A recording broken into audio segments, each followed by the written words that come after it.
Trade talks are heating up league-wide as a massive new report has revealed a significant update as it pertains to a New York Rangers trade target. We're going to break down how this has serious implications for the team moving forward and who this trade target is, because it's an interesting one and it's with the team that the Rangers know very well. We're going to break it all down in this episode of Rangers Digest. But before we do that, a quick reminder to hit that subscribe button. About 77% of you who watch these videos are not subscribed to the channel. So if you want to stay up to date with everything going on with the New York Rangers, this channel is built for blue shirt fandom. So this is the place to be for all your daily New York Rangers content. But Bret, let's get right into it. An interesting report today coming out of Anaheim, of all places, which the Rangers are, always linked to. It seems like, Chris Drury only has two contacts on his phone, and it's the Vancouver Canucks and the Anaheim Ducks. Loves making trades with those two teams for some reason. But let's dive right into it. That,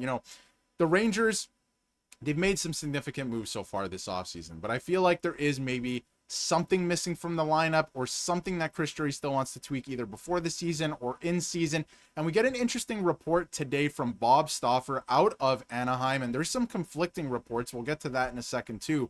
But this has been something that's kind of looming for a while. Like, we've heard some rumblings of this around the draft, that the Anaheim Ducks are actually interested in and going to trade Olen Zellweger. Now, he's a great young defenseman for the Anaheim Ducks. I think this is something that the Rangers should absolutely take a look at this point, especially considering what's going on with the left side. We'll get to that later as well, because I don't think Carson Soucy's long for this team. Vakanainen's an interesting option too. We'll get into all of that, but good skill. You can see here from NYR Louis, want to give him credit for, breaking down all of this stuff. Good skill, good NHL outputs and results so far in his young career. Not even 22 years old. Keep that in mind. He's actually younger than Scott Morrow, who's considered one of the best prospects in the entire league. We covered that in another video as well. He led all Ducks defensemen in goals percentage and expected goals percentage last year in only 19 minutes average ice time.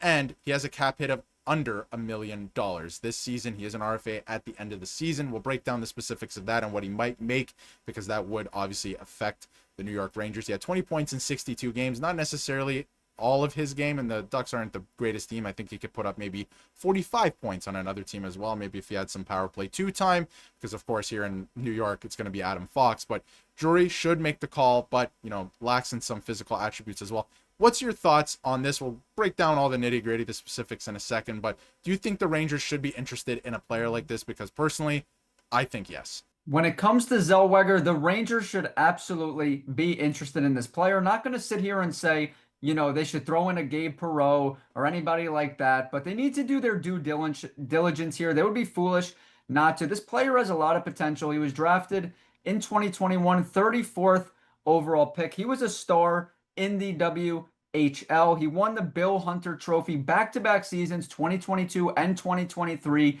recognized as the league's top defenseman, and he was also an AHL All-Star. This guy has a very good track record. He's had some good moments in the NHL in his brief NHL career here. He had a better rookie season, in my opinion. Less games, only 26 games. He had a total of 9 points, but he was on an over 28-point pace that year. Last season he had a total of 20 points, as Darius just mentioned there, in 62 games. So he took a little bit of a dip, but I do still see a lot of potential when it comes to Zellweger. He is extremely fast and mobile for a defenseman. The only hesitation I have is the fact that the Rangers just traded for a defenseman in Scott Morrow, who is offensive-minded, still improving on the defensive end. But if I'm the Rangers, I definitely make the call on Zellweger. Yeah, I think it's an interesting option, because when you look at the left side, Soucy is getting older. I don't know if he helps this team. We've been talking about it a lot on the channel. Maybe you want to offload a guy like Soucy, or Soucy, excuse me, different defenseman, Cody Ceci out in LA. But obviously on the left side now you have Schneider. That could go wrong, but by all accounts it's going to work out, and he's going to be playing the left side. You have Matthew Robertson, who's kind of waiting in the weeds as well. He's going to be an AHL, NHL guy, depending, maybe a 7th, 8th defenseman this year. And of course, Vakanainen as well. But Zellweger, I should say, is an interesting option for the Rangers. You can see a look at his advanced analytics here. Very underrated in some aspects of the game that go overlooked sometimes. Like, his zone entries are really good. He is able to carry the puck out of the zone. He gets some clean exits sometimes. And again, ozone retrieval, stuff like that, not the greatest, but you're not necessarily looking for that from a defenseman and a defenseman of his caliber as well. So a lot of potential in this player. I want to bring up his stats as well. Again, I want to touch on the fact that he is only 5'10", right? He's not the biggest guy. The Rangers want to add some more physicality. That is the key to win in the, the Metro, the Atlantic, in the Eastern Conference, it seems like at this point. But, didn't play that much in terms of average time on ice for the Ducks, so he would take a diminished role with the Rangers as well, which I think would be actually a good thing for him in the NHL. He wouldn't be relied upon in so many situations at a young age. Again, he's not even 22 yet. He had 20 points in 62 games last year, and again, he was chipping in here and there, but a really good defenseman in different aspects of his game in terms of, again, the zone entries, exits, stuff like that, getting the puck out. And I feel like that is something, for some reason, that is hard for some players in the NHL at this point. So I do like that. And if you take a look at his JFresh chart, a lot better offensively than he is defensively. But the Rangers added a guy in Gavrikov. You have Morgan, like you have some of those guys, right? I do see some concern there, like you were saying, with adding Scott Morrow, in terms of you already have that offensively minded defenseman there, and he is a bigger defenseman, so they did some good work there with the K'Andre Miller trade. But any other thoughts on Zellweger? Because I think this is a move that they should at least, kick tires on. There is some other stuff I want to get to in this episode as well, but they should at least kick tires on it. And I did want to bring this up, that there is some conflicting reports that the Anaheim Ducks wouldn't necessarily want to do this. Like, it doesn't sound like they necessarily, and this is from Friedman, so some conflicting reports, but it doesn't sound like they necessarily want to trade Zellweger. But we do know the history between the Ducks and the Rangers over the last year. Jacob Trouba, Chris Kreider. There could be something that could be made to work out. When you look at their, in terms of a return, how do you feel about a return? Because, again, they could use some more offense. They just acquired Chris Kreider from the Rangers as well. So how do you feel about that situation, too? Yeah, well, final thoughts on Zellweger as a player here. I mean, he also represented Canada a few times in the World Championships. He's got a gold medal, all-star appearance. This is a guy that, like I said, he brings elite mobility as a defenseman. He's got top four potential, in my opinion. And you made a good point there. The Rangers have added some bigger, stronger, defensemen that play a more heavy and hard style of hockey. I know they brought in Scott Morrow, like I mentioned, an offensive-minded guy who has made some improvements defensively and hopefully will continue to, but he is bigger than Zellweger. And if we know anything about Chris Drury, is he likes defensemen that are bigger. Let's not forget the draft that just happened where they drafted Barnhill and Passmore, two giants, 6'5" and over. We didn't even see a defenseman that was under 6 feet get drafted this year, which is the first time that's ever happened in over 20 years. So that's certainly telling about the way the league is heading, and teams like Florida, how they play, so aggressively, and the way that they hit. So, when it comes to Zellweger, I really like the potential. I like the mobility. I like the speed. I like the track record, even some of the time he spent in the NHL. It's just, he's not a physical guy.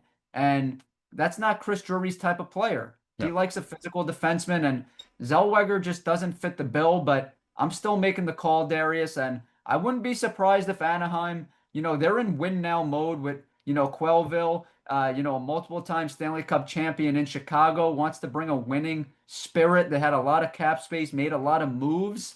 I wouldn't be surprised if they kick the tires on Mika Zibanejad, take another another former Ranger, a guy that's kind of his time is up here, and bring him to Anaheim. I wouldn't be surprised if they were interested in him. Yeah, that would be interesting too, because we've heard rumors of Mason McTavish possibly being traded. He still needs a contract. He's an RFA. So if they lose a center, maybe they want Mika Zibanejad to play center. Even if he plays the wing, they just signed Mikael Granlund, which was an interesting signing as well. So they not necessarily need help on the offensive end of the puck, but they've made some interesting moves, and they have some expiring contracts. And we've heard that obviously they want to make some moves, whether it's Troy Terry or, obviously McTavish, like I just brought up. So it's going to be very interesting to see.